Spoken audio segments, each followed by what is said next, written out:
सजाए मौत। नाथूराम गोडसे, उसने गांधी को मार दिया। ट्रू टेल्स में आपका स्वागत है। ये है हमारी स्पेशल सीरीज जिसका नाम है सजाए मौत। नाम से ही आप समझ गए होंगे कि ये सीरीज कैपिटल पनिशमेंट्स के बारे में है। इस बात को लेकर हमेशा डिबेट चलता रहा है कि किसी भी न्याय व्यवस्था में कैपिटल पनिशमेंट कितनी सही या कितनी गलत है। इस सजा के पीछे कई तर्क और वितर्क हैं, यानी कुछ पॉइंट्स हैं जो इसके पक्ष में हैं और कुछ इसके विपक्ष में। सीरीज शुरू करने से पहले इसे समझना बहुत जरूरी है। सजाए मौत सही है? जैसा कि कहा जाता है, जब भी किसी इंसान को सजा होती है तो कानून का काम सिर्फ उसे समाज से दूर करना नहीं होता। उसका काम होता है कि जब एक कैदी अपनी सजा काट रहा है, कानून उसे समाज में दोबारा रहने लायक बनाने में कोशिश करे। जहां एक तरफ सजाए मौत के अगेंस्ट में बहुत सारी बातें कही जाती हैं, वहीं इसे सपोर्ट करने वाले भी बहुत लोग हैं। भारतीय कानून और मृत्युदंड या सजाए मौत को लेकर हमारे कॉन्स्टिट्यूशन में कई संशोधन यानी अमेंडमेंट्स हो चुके हैं। इसलिए चलिए इसे थोड़ा समझने की कोशिश करते हैं। जब हमारा कॉन्स्टिट्यूशन लागू हुआ था, तब से लेकर 5 सालों तक मर्डर की सजा सजाए मौत होती थी, लेकिन फिर 1955 में ये बदल दिया गया। यहाँ से अब सेशन जज के ऊपर छोड़ दिया गया कि वो खूनी को सजा मौत देना चाहते हैं या आजीवन कारावास। इसके बाद 1973 में एक और अमेंडमेंट हुआ CRPC में, यानी क्रिमिनल प्रोसीजर कोड में। यहाँ कहा गया कि जो सेशन कोर्ट जज है, उन्हें बहुत स्पेसिफिक रीजंस देने पड़ेंगे कि वो किसी को सजाए मौत या उम्र कैद क्यों दे रहे हैं। फिर आया 1980 में Bachchan Singh versus state of Punjab का केस। इस केस में अक्यूज था बच्चन सिंह। उसने अपनी बीवी का कत्ल कर दिया था और वो 14 साल की लाइफ इम्प्रिजनमेंट की सजा काट कर आया और फिर अपने भाई के बीवी बच्चों के साथ रहने लग गया। लेकिन उसके भाई की बीवी और बच्चों को एक खूनी के साथ रहना ठीक नहीं लग रहा था। वो इस बात का विरोध करने लगे। इस बात से नाराज बच्चन सिंह ने एक दिन अपने भाई और भाभी की गैर मौजूदगी में उनके 4 में से 3 बच्चों का खून कर दिया। ये मामला कोर्ट में गया। कोर्ट में उसे फांसी की सजा हुई, लेकिन उसके वकील ने सजा कम करवानी चाहिए। नतीजा ये हुआ कि मामला सुप्रीम कोर्ट में गया और वहाँ लंबी कार्रवाई के बाद सुप्रीम कोर्ट ने rarest of the rarest doctrine pass किया। इसमें बहुत से पैरामीटर्स सेट किए गए, जिनके हिसाब से सिर्फ जहाँ बहुत जरूरी हो वहीं सजाए मौत देने को कहा गया। खैर, इस सीरीज के अलग अलग केसेस में हमें ये बात और समझ आ जाएगी। तो शुरू करते हैं हमारे पहले केस से, नाथूराम गोडसे। आपने इनका नाम कई बार सुना होगा, लेकिन लोग इनके पक्ष में बातें करते हैं, कई लोग विपक्ष में बातें करते हैं। इन्होंने जो किया था वो क्यों किया था, इस पर उनके तर्क क्या थे, ये सब जानने के पहले हम इनके बचपन के बारे में थोड़ा जानते हैं।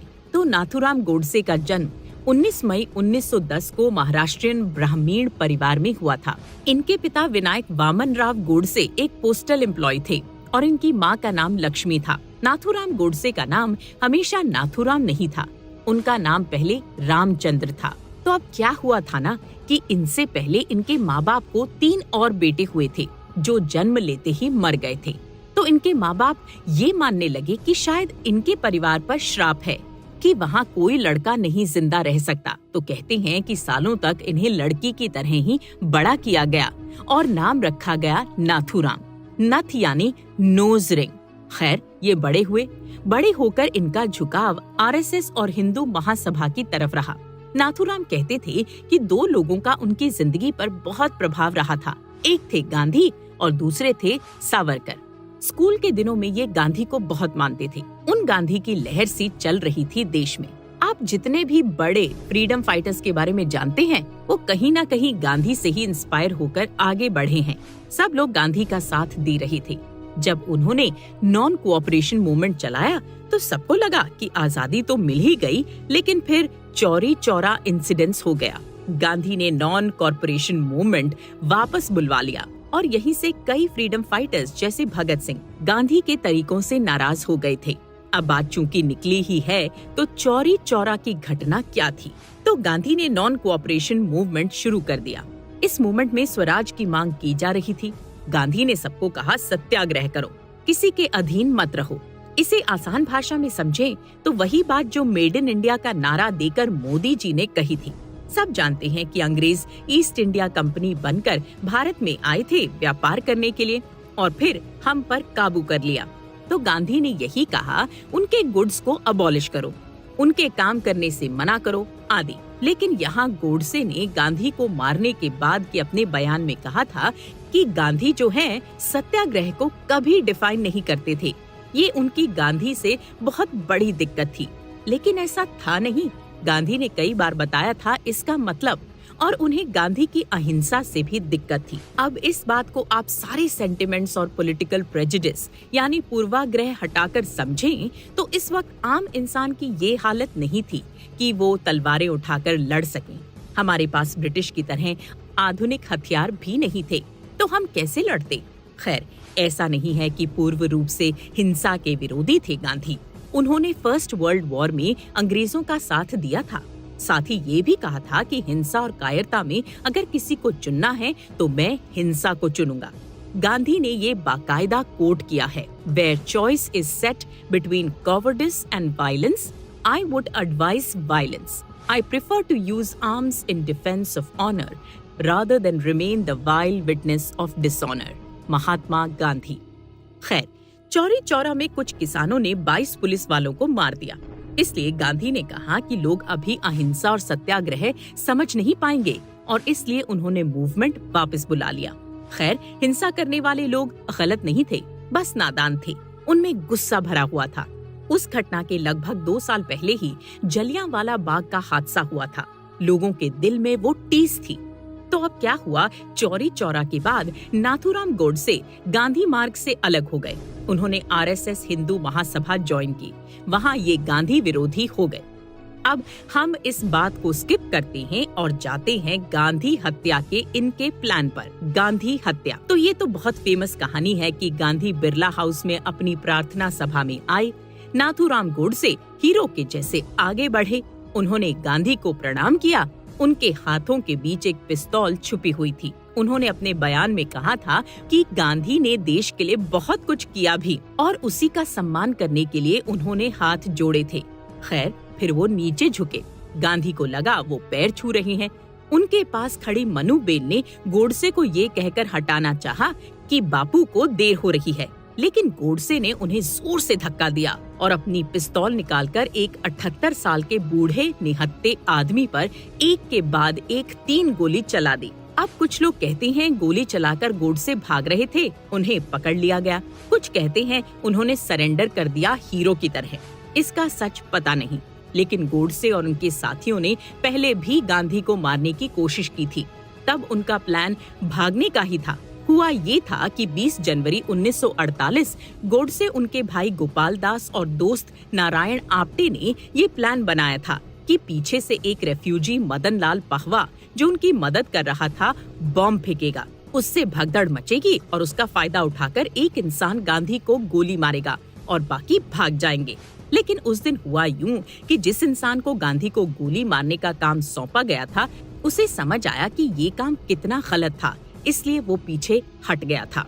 फिर एक और प्लान बना 30 जनवरी को गांधी को मारने का। अब इस बार कहते हैं कि रिहर्सल भी हुई थी। पहले प्लान था कि जो पुराने कैमरा होते थे उसके बीच में से गोडसे गोली चलाएंगे, क्योंकि उस कैमरे से फोटो खींचने के लिए काला कपड़ा ढका जाता था, तो छुपकर गोली चलाना आसान था। फिर इस प्लान में थोड़ा रिस्क लगा तो बात चली कि गोडसे बुर्खा पहनकर ये काम करेंगे, क्योंकि गांधी की सभा में औरतें आगे की रो में बैठती थीं। गोडसे कहते हैं बुर्खा पहनकर देखकर उसमें से काम करना उन्हें अनकंफर्टेबल लगा, इसलिए वो प्लान भी ड्रॉप कर दिया।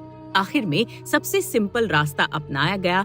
गोडसे ने लंबी खाकी की शर्ट पहनी और ट्राउजर में गन छुपाकर अंदर घुस गए। पर सोचने वाली बात ये है कि गांधी अगर अपने पावर का इस्तेमाल करके, और चूंकि उन पर पहले भी हमला हुआ था, इस हवाले से सिक्योरिटी बढ़ा देते तो क्या गोडसे इतनी आसानी से सभा में घुसकर उन्हें मार पाते? नहीं ना। खैर, तो गोडसे ये भी कहते हैं कि पार्टीशन गांधी ने करवाया। गांधी ने पार्टीशन को लेकर कहा था कि बंटवारा मेरी लाश पर होगा। गोडसे कहते हैं कि गांधी को हिंदुओं की मौत से कोई मतलब नहीं था, वो सिर्फ मुसलमानों का साथ देते थे।